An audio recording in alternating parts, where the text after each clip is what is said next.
Boxing fans, this is going to be a weekend to remember. There's major fights all weekend long, and I know you are not going to want to miss a single second. And while you're watching, don't forget to get in on all the action with my partners, DraftKings Sportsbook. DraftKings is offering all new customers $200 in bonus bets instantly after betting just $5. So don't wait. Sign up right now. All you got to do is download the DraftKings app. When you sign up, use my promo code Sonnen.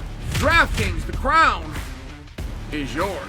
Stay in on the action and use your $200 in same-game parlays for a chance at an even bigger payout. Combine multiple bets together from the same fight. Love the thrill of live betting? DraftKings has got you covered. Bet live on in-progress fights as they happen, making watching the game that much more exciting. If sports betting is not yet available in your state, don't worry. You can still join in on all the fun with DraftKings Pick 6, giving you a shot to win cash prizes. Download the DraftKings Sportsbook app right now. New customers use my promo code Sonnen. Bet just $5 and you will get $200 in bonus bets instantly. That's promo code Sonnen only at DraftKings Sportsbook. Coach Dean Thomas weighed in. Jon Jones, Tom Aspinall situation. And Dean Thomas said, ultimately, I'm going to get you to third base first. He said, I don't think Jon's going to take the fight. I think International Fight Weekend, Tom is going to get the call. Which would bring you back to what I have shared with you, that a direction that is at least being considered is Tom versus Surreal. Now, that's been resisted by people in the know, and that's been supported by people in the know. And I only offer you that because we don't, in fact, have that information. But you do change your mind. Things that you wouldn't think that you would do when you need a main event. I'll just take you back to UFC 300, and whether they pulled it off or not, the offers went out to Leon and Islam. And that is not something they wanted to do. To the point that Islam has done everything he can to get that offer back and to get up to 170 pounds, and they're not letting him do it. It was a one night, one time, we need it, you want to do this or not? And there's plenty of times in the sports history that I can tell you somebody was given an opportunity that largely had to do, well, we go back to Moicano. Moicano just had a title shot. Big Moicano fans over here, but in fairness, he was not in a position to fight for a world championship at 155 pounds. But you could see where it was very appropriate that he did. Okay. Now, Dean Thomas went a little bit further. He said, man, I think Jon Jones is stringing us along. He said, I'm not sold on the idea that he's ever going to fight. And it's an interesting concept. Jon Jones does not get the media right ever. It's not his style. He doesn't study it. He doesn't understand it. He's got a skill base where he doesn't need to. He's got a skill base where he's going to the main event for a title fight because he's bringing the belt. So he never had to understand the other side of it. He never understand how to make money. He got his hand out. You're going to fill it, and whatever problems you got, those are your problems. It's just a different understanding, and I only share that with you because he's been pretty damn good lately. And it's not by design. He's getting lucky.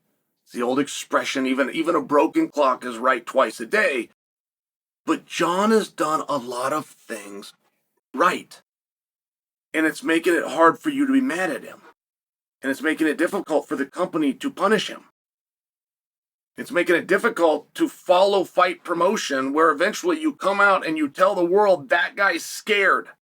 The same thing that you would do on the playground is the same thing you would do to the octagon. The fight promotion doesn't change. From the playground to the pros, and I only remind you of that. You want to know who is great? You could use Google as a source. You could search.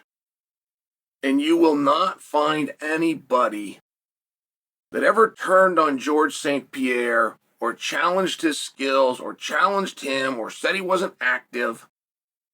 And one thing that George always did, which is what precluded anybody from doing that to him, is George would put the opponent over. George would pay compliments, never to himself. He would always do it about the opponent. He would always do it about the field. So when somebody tries to challenge him or scare him, offering a certain opponent, George would go right along with, oh, shit, ooh, I'd have to really prepare for that. What a great one he is. And he just ended up stuck. And I share that comparison with you because I'm seeing that from Jon right now. Let me give you an example. And you would have seen this. Jon's come out with this a couple of times. He said, I want Tom to fight again. I want Tom to defend his interim belt. I want to sit. I want to wait. I want him to fight. A couple of reasons. One, chance for him to stumble. I recognize he's a very good opponent. Fighting at the top of your game, regardless of how good of an opponent you are, is something that's very rare in this industry, so send him out there. And there is a probability that exists that he will get beat, and I don't ever have to worry about this again.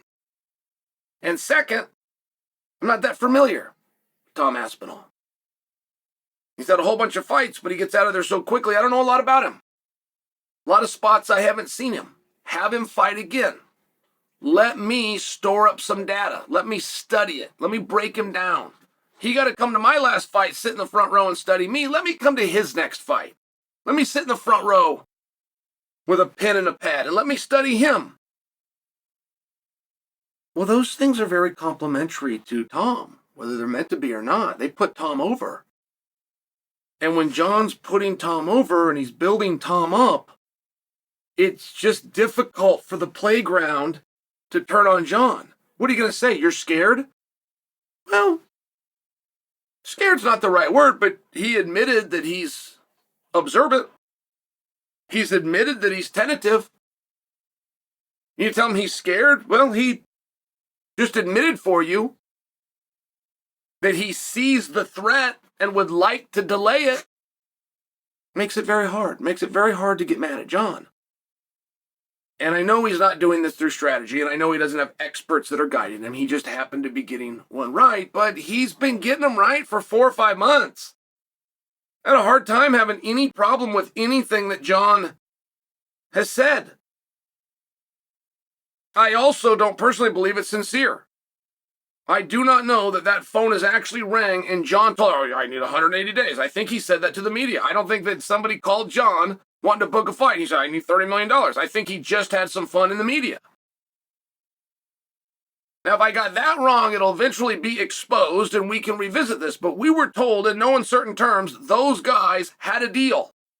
And we were told that by all 3 parties, UFC, red corner and blue corner, meaning Tom and Jon. They said at the post-fight press conference, after Big Unk, I love calling him Big Unk, by the way, and Alex Pereira, that deal was done, that it was agreed to the night before. And it's relevant. I believe that.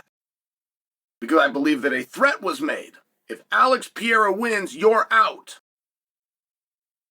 So if you want to play a game, but play it right now. Because if he wins tomorrow, we're talking to you very different. Or we can all meet in the middle and get it done right now. That's what I believe. I don't have proof of that.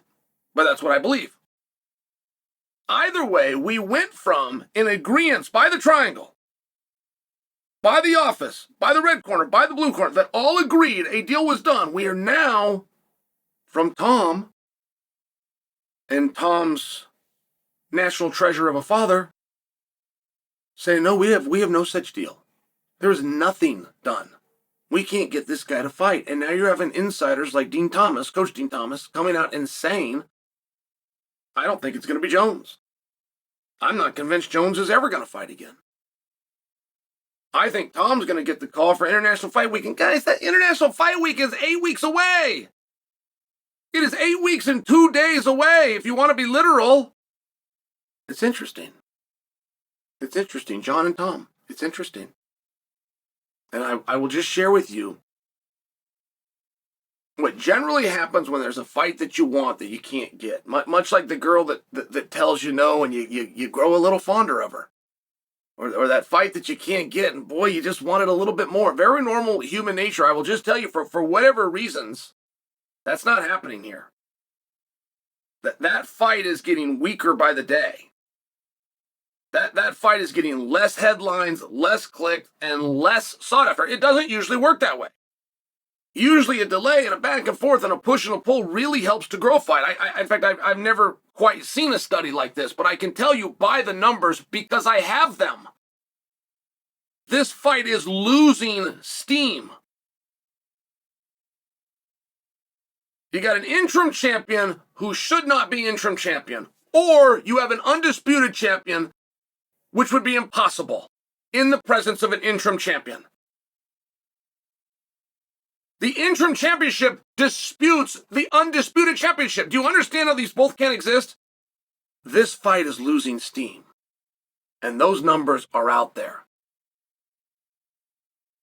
And if you want to regain that steam, you got to change something. And you have the opportunity, because you should never have had 2 belts in the first place. They're your belts. Pick the one you want and take the other one back. Change the dynamic. The biggest fight in our industry that is nearing life support. It's your belt. You decide what happens with it.